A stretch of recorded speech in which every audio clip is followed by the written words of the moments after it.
જૂનાગઢ પોલીસે કીર્તિ પટેલને હોસ્પિટલમાં લઈ જવા માટે ડબલ રોલ કેમ કરવો પડ્યો? મીડિયા સામે એક કીર્તિ પટેલ દેખાઈ રહી હતી, જ્યારે પાછળના દરવાજેથી હોસ્પિટલ લઈ જવાઈ રહી હતી અસલી કીર્તિ પટેલ.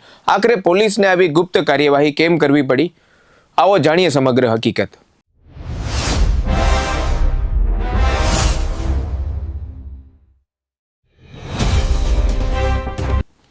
નમસ્કાર, તમે જોઈ રહ્યા છો યોર ન્યૂઝ ને હું છું તમારી સાથે મહેશ.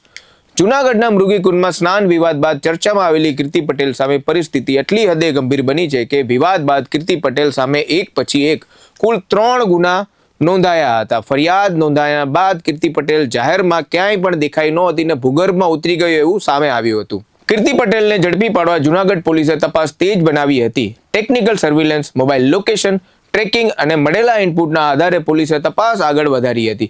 લાંબી શોધખોળ બાદ પોલીસે રાજસ્થાનમાંથી કીર્તિ પટેલને ઝડપી પાડવામાં સફળતા મેળવી હતી.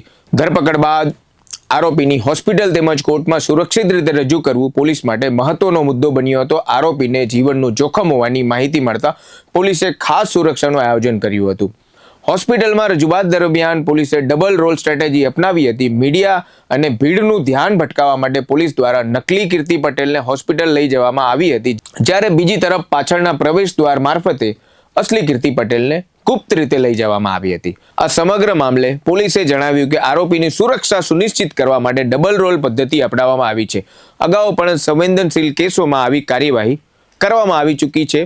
જૂનાગઢ પોલીસ દ્વારા સૌથી મોટી કાર્યવાહી એટલે કે ઇન્ફ્લુએન્સર કીર્તિ પટેલ સામે મોટી કાર્યવાહી કર્યા બાદ કોર્ટમાં એમને રજૂ કરવામાં આવ્યા હતા.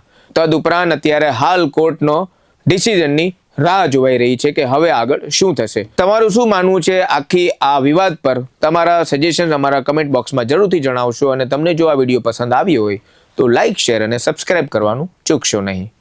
નમસ્કાર.